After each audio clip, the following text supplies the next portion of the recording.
Je poursuis.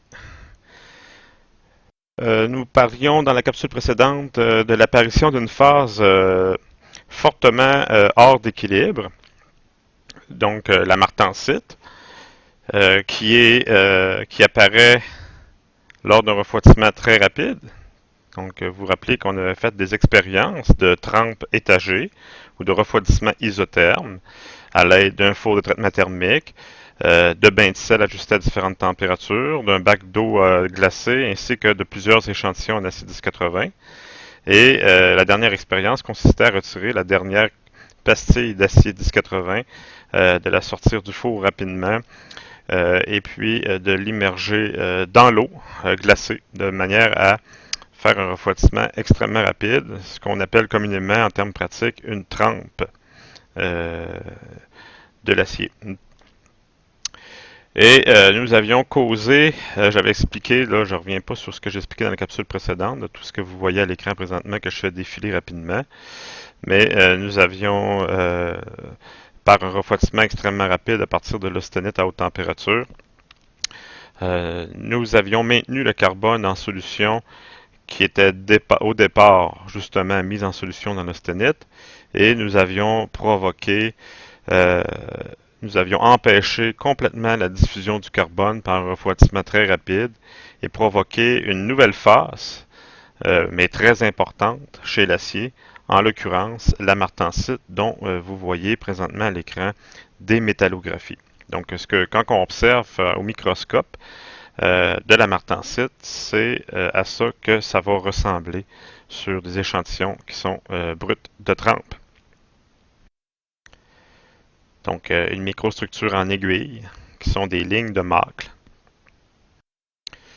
Maintenant, nous allons compléter le diagramme TRI ou TTT, tout dépendant de la littérature. Donc, TRI qui veut dire transformation, refroidissement isotherme.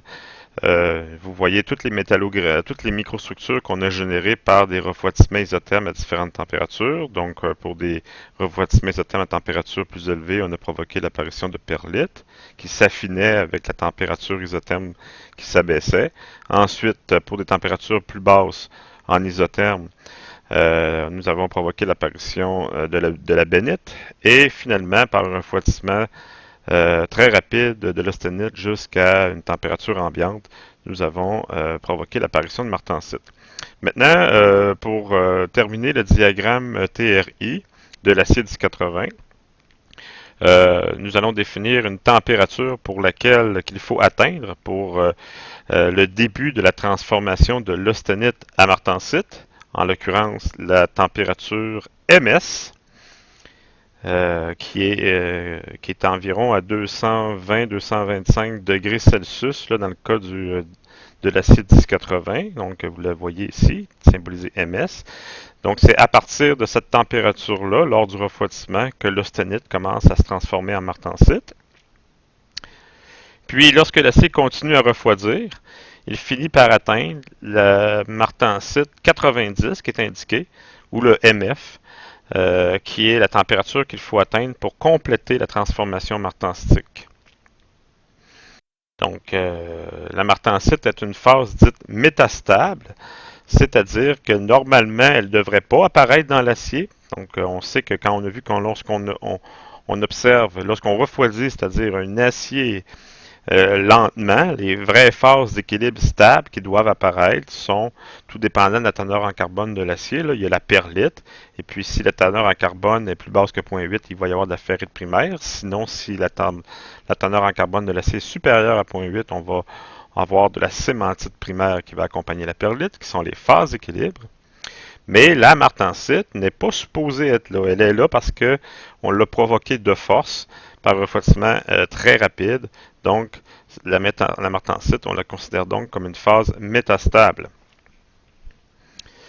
Et entre les deux, entre la température de début de transformation martensitique et celle de la fin de transformation martensitique, généralement dans les diagrammes TRI, on fait aussi apparaître une température de transformation à 50% de martensite, représentée là, à environ 190 degrés C ici. Ce qui reste maintenant à ajouter, dernière chose à ajouter sur le diagramme TRI, euh, vous voyez sur l'axe vertical de droite est apparue une échelle de dureté en Rockwell-C. Donc, bien, là, les diagrammes TRI permettent donc de savoir quelle dureté est atteinte lorsqu'on applique ce qu'on appelle une trempe étagée ou un recuit isotherme, ou une trempe isotherme, tout dépendant. Donc, dans un contexte où on retire une pièce d'un four lors de la mise en solution et que on expose immédiatement après la pièce à une température intermédiaire entre l'ambiance et la température d'ostinisation, comme on a fait dans la capsule précédente. Et tout dépendant de la température isotherme qui a été appliquée. Et ici, on complète la transformation isotherme, donc les duretés qui sont affichées sur l'axe vertical, c'est les duretés qu'on va atteindre à condition d'atteindre la courbe bleue lorsque le temps avance, là, pendant la durée du maintien de l'échantillon dans le sel fondu, par exemple. Donc, ça donne la dureté de la phase finale complétée, soit que c'est de la perlite ou de la bénite, tout dépendant. Donc, j'avais dit dans la capsule précédente qu'au niveau de la perlite, là, lorsque on fait un traitement isotherme de façon à ce que ce soit la perlite qui apparaît, donc des températures isothermes plus élevées. Là. Dans le cas du 1080, ça doit être entre 700 degrés C environ et 500. Donc on voit qu'on arrive dans le domaine de la perlite lorsqu'on laisse le temps avancer en isotherme. Ben, tout dépendant de la température, on avait vu que quand la température est plus élevée en isotherme, ben, on obtient une perlite qui est plus grossière, ça donne quelque chose de moins dur. Donc on le voit sur l'échelle de dureté, là, plus on est en température élevée, plus la dureté est basse. Et si on fait un traitement isotherme à une température plus basse, mais tout en ayant encore de la perlite, on va obtenir une perlite plus fine qui donne une dureté plus élevée. Et quand on obtient de la bénite, pour des températures isothermes encore plus basses, ben on obtient des duretés de plus en plus élevées. Et finalement, lorsque on fait une trempe, dite conventionnelle, donc de façon à obtenir, de transformer tout l'austenite de départ en martensite, ben, vous voyez la dureté qui est atteinte lorsqu'on achève la transformation martenstique, lorsqu'on atteint le M90, là, ben 66 Rockwell C dans le cas du 1080.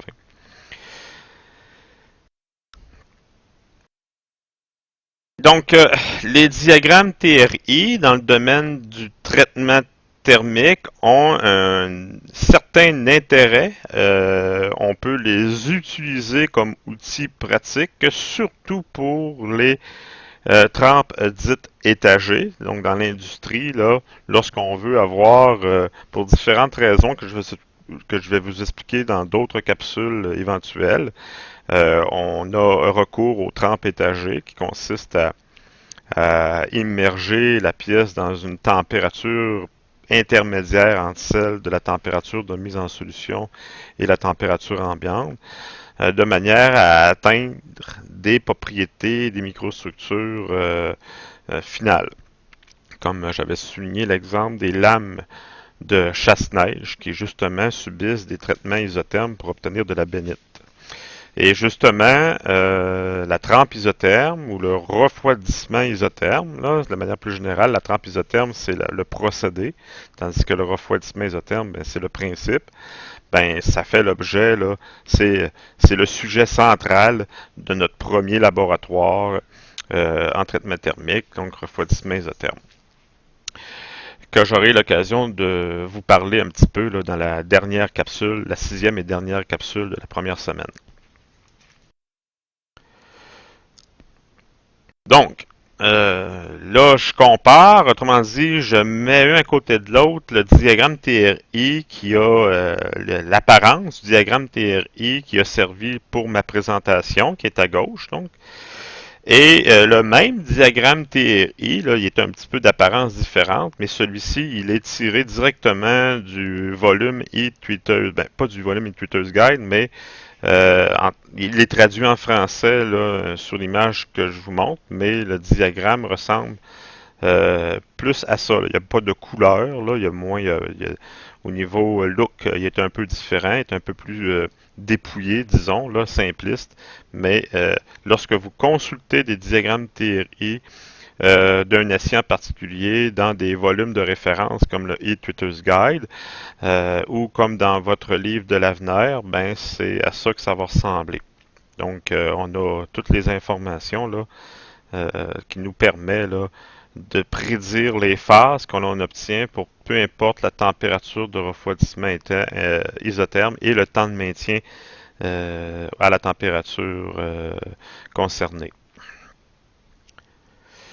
Maintenant, ce qui est important de dire, là, à ce stade-ci, on est à la fin du fichier PowerPoint que j'ai utilisé, mais je vais poursuivre immédiatement avec un autre fichier pour la suite de la capsule. C'est que je vous présente trois diagrammes TRI appartenant à trois aciers différents. Donc, tantôt, là, le diagramme des TRI que vous connaissez jusqu'à maintenant, il ne faut pas oublier que c'est le diagramme TRI correspondant à un acier ordinaire au carbone, donc sans éléments d'alliage, et contenant 0,8% de carbone. Donc, ça donne ce diagramme-là. Mais si on change la chimie de l'acier, si on ajoute par exemple des éléments d'alliage, si on modifie la teneur en carbone, ben, le diagramme TRI, il est modifié. La position des courbes que vous voyez ici, ben, elle change. La hauteur, la position, la forme, l'apparence, ça va changer avec surtout l'ajout d'éléments d'alliage. Donc, je vous présente ce que vous avez à la gauche. C'est le TRI de l'acier 1045. Euh, il ressemble un peu à celui du 1080, là, mais remarquez qu'il y a une zone supplémentaire qu'on ne retrouve pas. On pourrait dire que l'acier 1080, là, ben, c'est à peu près le diagramme TRI le plus simple. Mais quand on enlève du carbone, il se rajoute une zone que vous remarquez sur le dessus du nez, là. Donc, il y a une troisième zone qui est apparue, qui n'était pas là dans le diagramme TRI de l'acier à 0,8% de carbone. Ben, c'est la zone de la ferrite primaire. Donc, lorsque vous refroidissez tranquillement un acier hypoeutectoïde, on avait vu dans une capsule précédente que l'austenite qu'on a à 100% au départ, ben avant, ce qui se forme en premier, c'est de la ferrite primaire. Lorsqu'on atteint le fameux solvus A3, ben cette ferrite primaire-là, elle doit être aussi représentée pour un acier qui contient moins que 0,8% de carbone, comme dans le cas, par exemple, de l'acide 1045. Ben, si vous faites un refroidissement isotherme à haute température, de sorte de faire apparaître les phases d'équilibre, ben non seulement il devrait y avoir de la perlite qui va apparaître, mais il va y aussi avoir auparavant, dans des temps plus courts, il faut aussi qu'il y ait apparition de ferrite primaire. Donc c'est ça que vous voyez comme couche, là, comme zone supplémentaire sur le dessus du nez. Donc vous voyez que c'est identifié là en haut de l'écran. Là. Donc la ferrite et l'austenite, un mélange ferrite-austenite, comme le diagramme d'équilibre le prédit.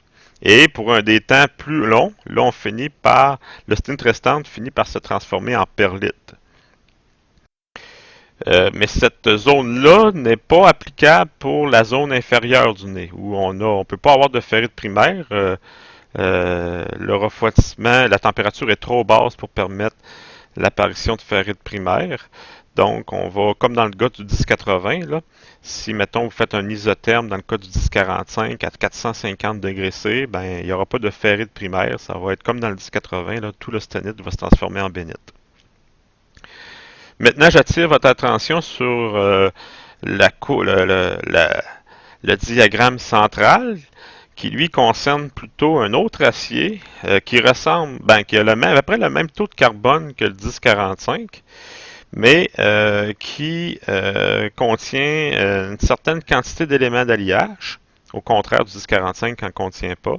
Donc le 4140, qui est un acier faisant partie de la famille des aciers au molybdène, et qui contient aussi une certaine teneur en chrome. Donc, c'est un acier chrome-molybdène. Vous voyez que par rapport là, au diagramme précédent 1045, il y a eu des modifications au niveau de la forme. Vous voyez que les courbes ont été déformées, surtout les courbes de fin de transformation, là.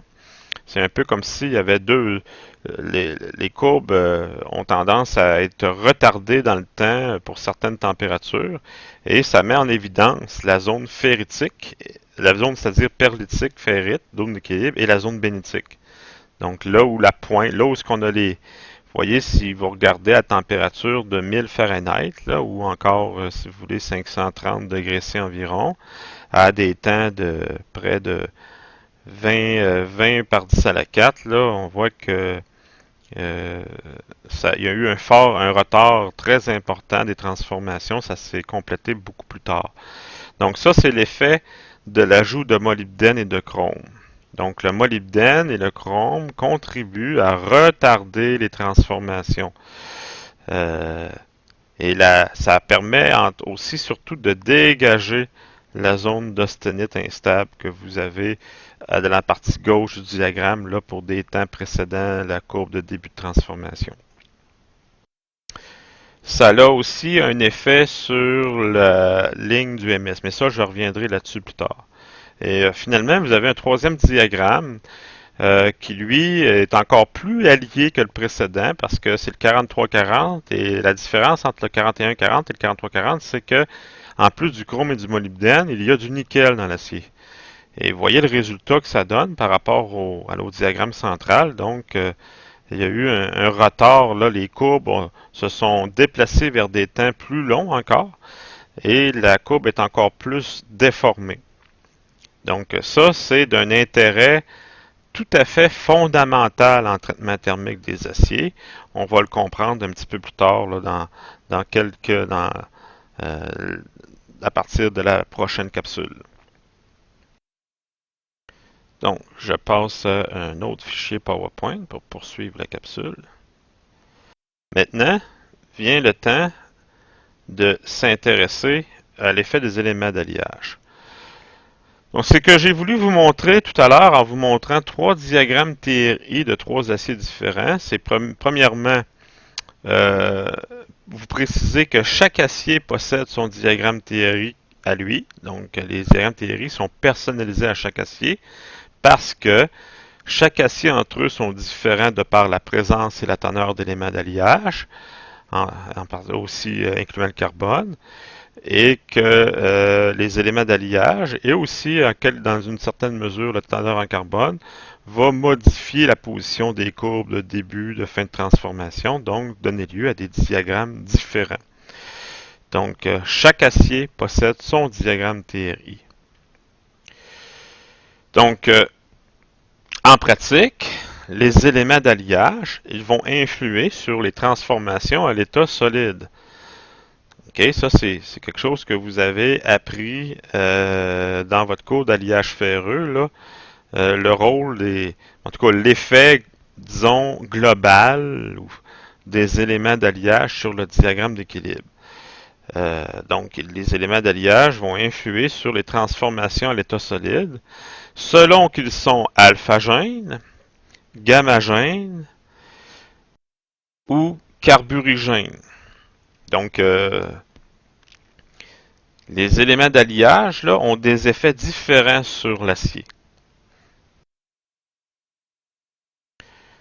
C'est quoi un élément alphagène? C'est un élément d'alliage qui lui-même, généralement, là, à l'état pur, il est cubique centré. Donc, lorsqu'on ajoute un élément d'alliage qui est cubique centré, ben, ça a tendance, généralement, à stabiliser le réseau cubique centré du fer. Donc, ça va permettre donc, ce que ça va faire sur le diagramme d'équilibre, c'est que lorsqu'on ajoute des éléments d'alliage alphagène, ben, le diagramme d'équilibre, il est modifié et la ligne tectoïde, le solvus A3 ainsi que le solvus ACM sont montés pour des températures plus élevées. Donc, vous voyez ici, là, les droites vertes là, représentent l'effet de l'ajout d'éléments d'alliage alphagène sur le diagramme d'équilibre. Donc, on stabilise le réseau cubique centré. Quel élément d'alliage stabilise ainsi le réseau cubique centré du fer? Autrement dit, permet au fer de demeurer cubique centré pour des températures plus élevées. Ben, le principal, là, le plus classique chez les aciers, c'est le chrome. Il y a aussi le molybdène, qui a cet effet-là, le silicium, le tungstène, l'aluminium. Oui, il y a de l'aluminium dans l'acier, pas sous sa forme métallique, dissous très souvent, mais sous forme autre forme. On ajoute de l'aluminium dans l'acier lors du traitement des aciers pour désoxyder les aciers, de sorte qu'il en reste dans l'acier, puis l'aluminium a un certain effet sur les phases d'équilibre. Et aussi le vanadium, qu'on retrouve dans plusieurs aciers alliés. Donc tous ces éléments-là ont un effet de stabiliser la ferrite. Donc, c'est-à-dire ce que ça fait, ça, c'est que si on monte la température de l'acier, il va falloir chauffer à des températures plus élevées pour réaliser la transformation allotropique, donc aller chercher la structure cubique à face centrée. À l'inverse, les éléments gamma-gènes, eux, ils stabilisent l'autre structure cristalline possible du fer, en l'occurrence, la phase cubique à face centrée. Donc, à l'inverse, c'est que là, les températures de transformation à partir du diagramme d'équilibre, fer-carbone, ben, le A3, le ACM ainsi que le A1 vont être rabaissés pour des températures plus faibles. Donc, l'austénite, la phase sténitique, elle est stabilisée pour de plus basses températures. Donc, quand on ajoute des éléments qui eux-mêmes, à l'état pur, sont cubiques à face centrée dans le fer, ben, ça incite le fer à demeurer cubique face centrée pour des températures plus basses. Donc, il y a moins d'éléments gamma-gènes qu'il y a d'éléments alpha-gènes. Donc, chez les aciers, là, ça se limite pas mal au nickel et au manganèse. Donc, c'est à peu près les deux seuls là, qui ont un effet gamma-gène sur l'acier. Donc, cubique à face centrée. Donc, un autre un petit graphique qui permet d'illustrer l'effet des principaux éléments d'alliage dans l'acier. Donc, vous avez un graphique ici qui symbolise la température de transformation allotropique, qui est autour de 910 à 912 degrés C lorsque les concentrations d'éléments d'alliage sont de zéro, donc lorsqu'il y a absence d'éléments d'alliage. Et vous avez les trois éléments alpha-gènes, le vanadium, molybdène, le chrome. Là, j'ai pas mis le silicium puis les autres. Là, j'ai mis seulement ces trois-là. Et on voit bien que lorsqu'on augmente la concentration, par exemple le chrome, ben par l'ajout de chrome, plus la teneur en chrome est élevée, donc plus la température de transformation allotropique elle est élevée aussi. Donc, vous voyez que la droite qui monte légèrement vers le haut, la droite correspondant au chrome, donc la température de transformation allotropique qui s'élève.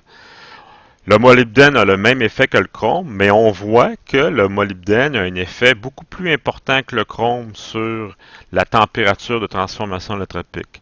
Donc, on voit que la droite monte plus rapidement, c'est-à-dire que pour des mêmes concentrations chrome-molybdène, on voit que l'effet du molybdène est beaucoup plus important, là, quasiment 10 à 15 fois plus important. Et encore davantage, le vanadium, qui a un effet alpha-gène encore plus intense. Là, on voit que la droite, elle monte encore plus à pic, donc pour la concentration, même pour de faibles concentrations en vanadium, là, la température de transformation allotropique est quand même relevée de manière assez importante. À l'inverse, on a nos deux éléments gamma-gènes, nickel et molybdène, qui eux, à l'inverse, rabaissent la température de transformation allotropique. Et on voit que le molybdène est un peu plus efficace que le nickel à ce niveau-là. Mais ils sont quand même tous les deux assez efficaces pour rabaisser la température de transformation allotropique. Afin d'illustrer davantage les effets alpha-gènes et gamma-gènes, j'ai l'exemple ici de l'effet de l'ajout du chrome dans l'acier sur la zone austénitique. Donc, ce que vous voyez là, c'est plusieurs zones austénétiques. En tout cas, c'est la frontière de la zone austénétique. Euh, qui, vous voyez la forme en pointillé, là, ça c'est quand il n'y a pas de chrome. Donc, ça concerne un acier qui a 0% en chrome. Et lorsqu'on ajoute du chrome, au fur et à mesure qu'on augmente la teneur en chrome mélangée au fer, on voit le domaine austénétique là, qui diminue en taille, en importance dans le diagramme d'équilibre. Donc, vous voyez là, à 19% de chrome, là, le petit morceau qui reste là, très très petit sur l'écran, là, je ne sais pas si vous le voyez, ben, à 19% de chrome, là, le domaine austénétique, qui est au départ très large, là, dans le diagramme d'équilibre fer-carbone, ben, lorsque j'ai atteint une vingtaine de pourcents de chrome, ben, il est presque disparu. Donc, à 21% de chrome, là, on finit par faire disparaître complètement le domaine austénétique du diagramme d'équilibre. Euh, ce que vous voyez dans le graphique, dans le diagramme d'équilibre de droite, c'est au contraire l'agrandissement du domaine austénétique par l'ajout de manganèse. Donc, le manganèse dans l'acier là, a un effet de stabilisation du réseau cubique à face centrée, donc de l'austenite, donc l'effet contraire du chrome. Et au fur et à mesure qu'on ajoute du manganèse, ben, on voit le domaine austénétique là, changer de position, augmenter aussi un petit peu en importance, mais aussi surtout le domaine austénétique s'étend sur des températures plus basses. On voit aussi que le point autoctoïde, là, qui correspond à la pointe, donc c'est une forme en losange, le domaine austénétique que vous voyez là, la pointe du bas, lorsqu'il n'y a pratiquement pas de manganèse, ben, vous voyez qu'elle correspond grosso modo à autour de presque 0,8% de carbone. Mais lorsqu'on ajoute beaucoup de manganèse, ben, la température, le point, il s'abaisse. Non, il s'abaisse, mais aussi il se tasse vers la gauche, vers des teneurs en carbone plus faibles. Donc, c'est le point tectoïde qui est déplacé vers des teneurs en carbone plus faibles. Le point tectoïde, là, à 9% de manganèse, là, le point tectoïde est déplacé à peu près à 1000, un petit peu moins que 1200 degrés Fahrenheit, là, c'est en Fahrenheit, ou encore à autour de un petit peu moins que 650 degrés C, à une teneur en compte d'autour de 0,32. Donc, vous voyez, ça vous donne une idée de l'effet des éléments d'alliage sur le diagramme d'équilibre.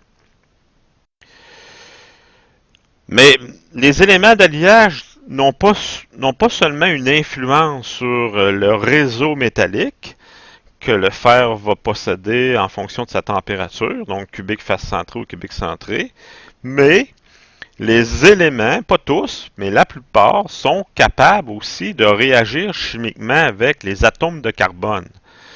Donc, à ce moment-là, les éléments sont dits carburigènes. Donc, ils sont capables de former des carbures. Le caractère covalent ionique de la liaison chimique entre le carbone et les métaux fait en sorte que les atomes impliqués sont liés dans une seule orientation possible entre eux. Donc, rendant tout glissement d'atomes impossible. Donc, les carbures, là, c'est une molécule. Là. Et puis, y a pas, ça peut pas les atomes de carbone et de métal qui sont assemblés par échange d'électrons entre eux ne peuvent pas glisser les uns sur les autres. Ce que ça fait, c'est que ça donne donc un impact sur les propriétés mécaniques des carbures. C'est ce qui explique pourquoi les carbures sont très durs et pas ductiles du tout. Donc c'est dû à l'intensité des liens chimiques entre les atomes, et des liens non directionnels. Mais ça fait des molécules très dures, mais aussi fragiles, parce que les atomes dans un carbure ne peuvent pas glisser les uns sur les autres.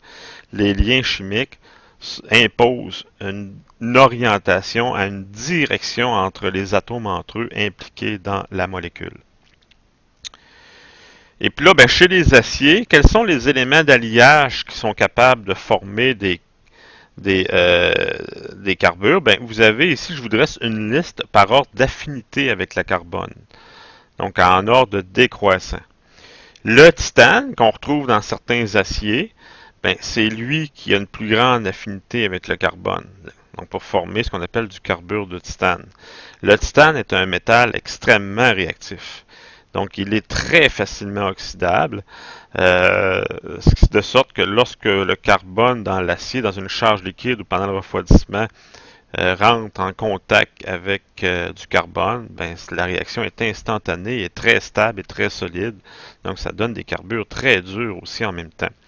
Donc, euh, on avait vu aussi, petite parenthèse, dans le cours d'alliage léger la session passée, que le titane réagit chimiquement très facilement avec plusieurs contaminants comme l'oxygène de l'air, l'azote de l'air, mais réagit aussi avec le carbone. Si vous déversez du titane liquide dans des creusets à base de carbone, donc la contamination de surface est instantanée et vous vous retrouvez avec une pièce de titane recouverte de carbure de titane, ce qui n'est pas souhaitable pour offrir à la pièce de titane une résistance à la fatigue et mécanique.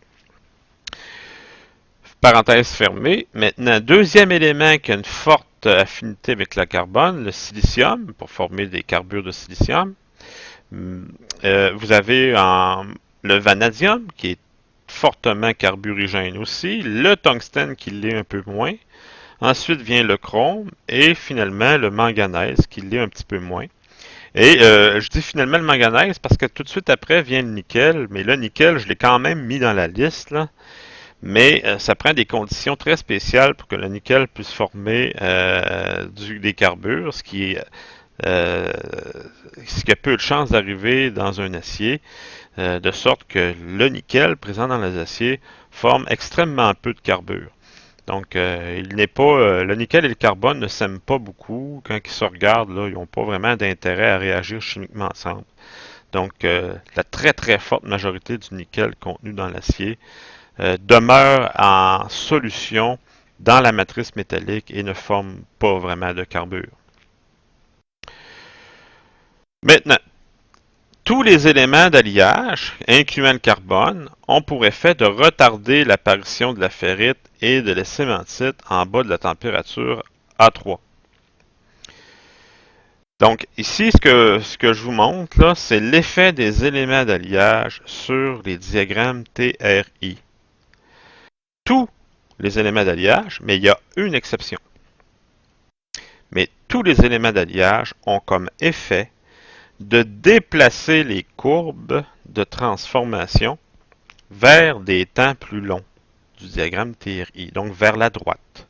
Que ce soit la courbe de début de transformation, là, qui est à gauche, euh, les courbes qui tracent la frontière entre la ferrite primaire, la courbe du milieu, là, sur laquelle là, touche la flèche rouge du milieu, c'est la frontière entre la fin de transformation ferritique la primaire et le début de la transformation perlitique, la haute température.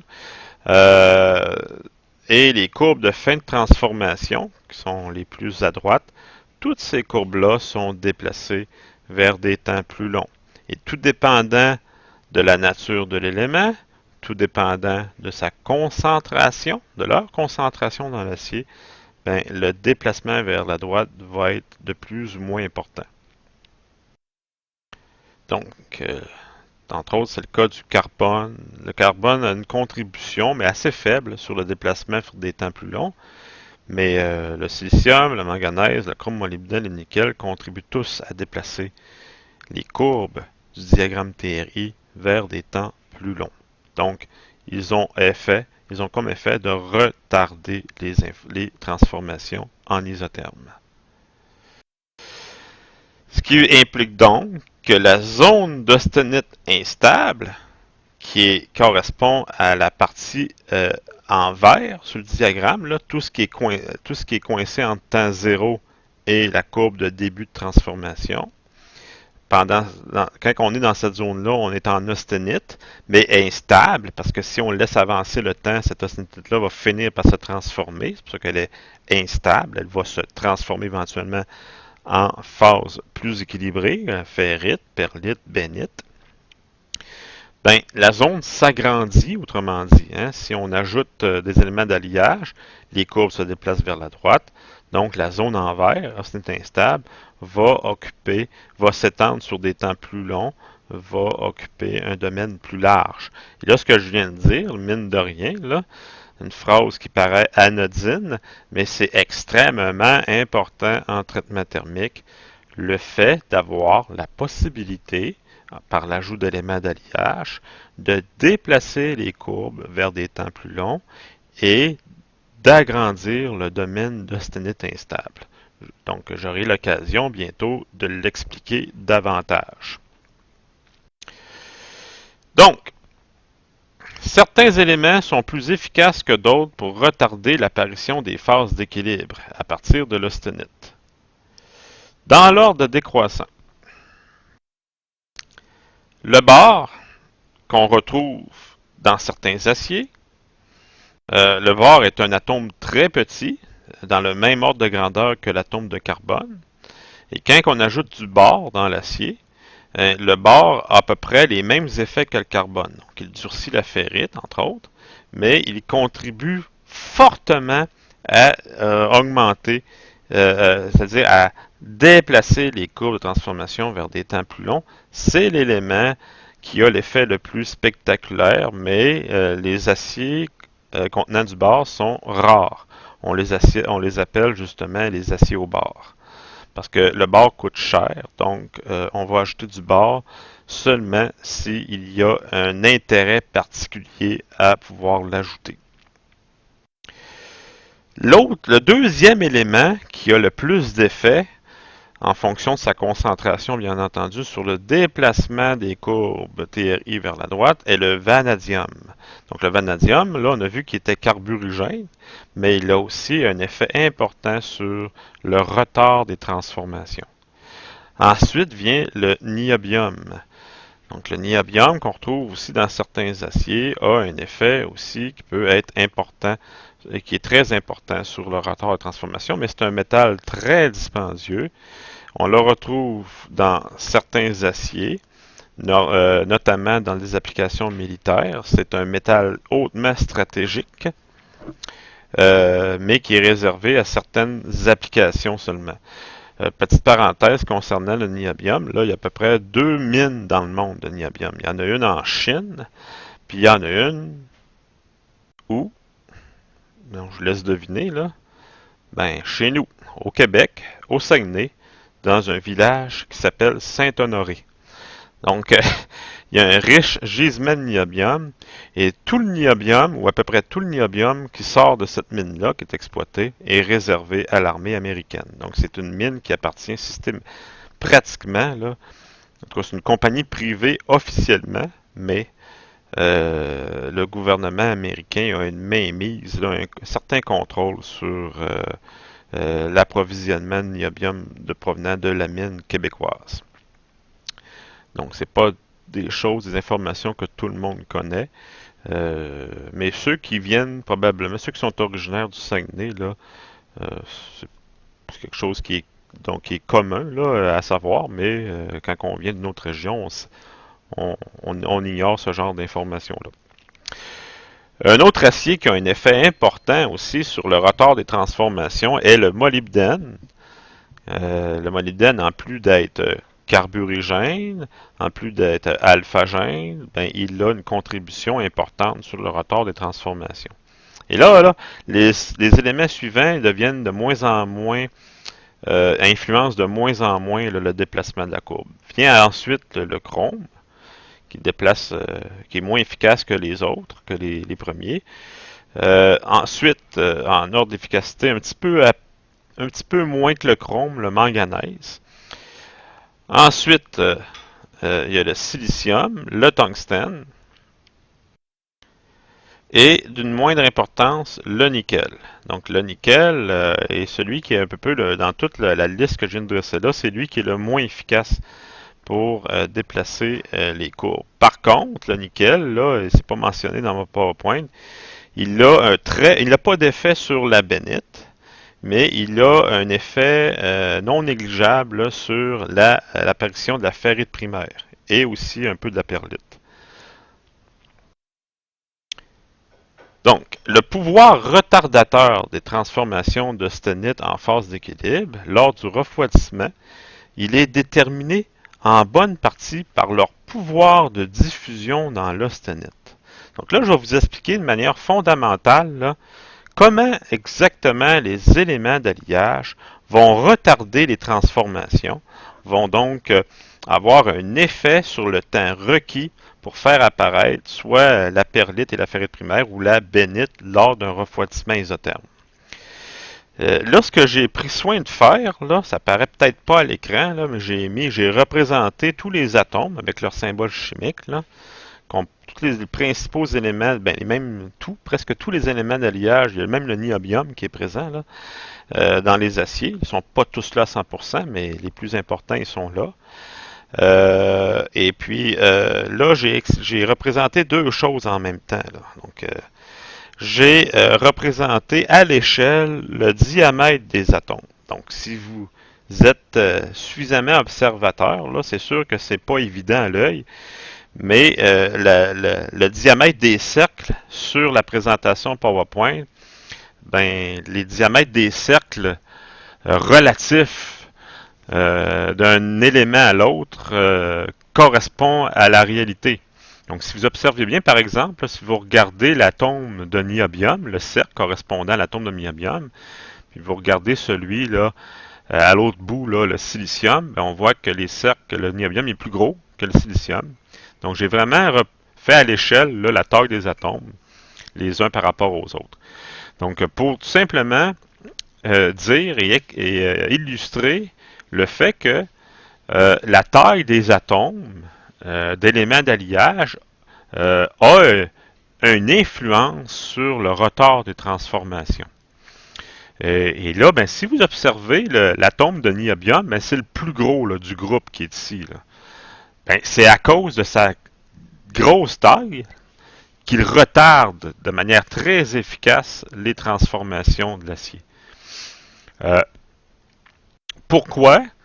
Parce que plus tard, je vais expliquer ça, que pour que les transformations se fassent rapidement, il faut que non seulement le carbone puisse diffuser facilement et rapidement, mais il faut aussi que les éléments d'alliage, ou la plupart des éléments d'alliage, puissent diffuser rapidement pendant que l'acier refroidit, pendant qu'il est encore chaud.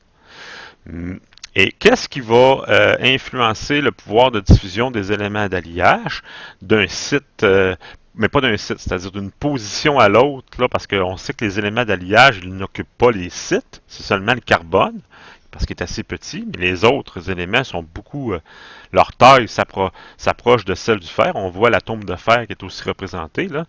Ben, la taille de tous les éléments d'alliage, ils sont pas très loin de du diamètre de l'atome du fer, donc ils ne peuvent bien entendu pas occuper des sites, mais ils vont être en solution par substitution. Donc les éléments d'alliage vont occuper des positions prévues par la maille cristalline, donc que ce soit dans les coins du cube ou au centre de la maille cubique centrée ou au centre des faces du réseau cubique à face centrée. Donc, les éléments d'alliage vont diffuser donc en changeant de position dans les positions prévues par la maille cristalline. Ben, plus l'atome est gros, plus c'est difficile pour lui de changer de position et sa diffusion est très lente. Donc j'ai représenté en plus là, de la taille, j'ai représenté par des flèches rouges le pouvoir de diffusion des éléments lors du refroidissement. Et puis, vous voyez que le niobium, la flèche, elle est très courte pour exprimer le fait que le niobium ne peut pas aller très loin parce qu'il diffuse très lentement étant donné sa taille. Donc, et plus les atomes sont petits, comme vous regardez le silicium, il est plus petit que l'atome de fer, ben, sa diffusion est plus facile. Donc, étant donné que sa diffusion est plus facile, ben, son effet sur la trempabilité, pas la trempabilité, mais son effet retardateur sur les transformations va être moins spectaculaire, beaucoup moins spectaculaire que des éléments plus gros, par exemple. Bon.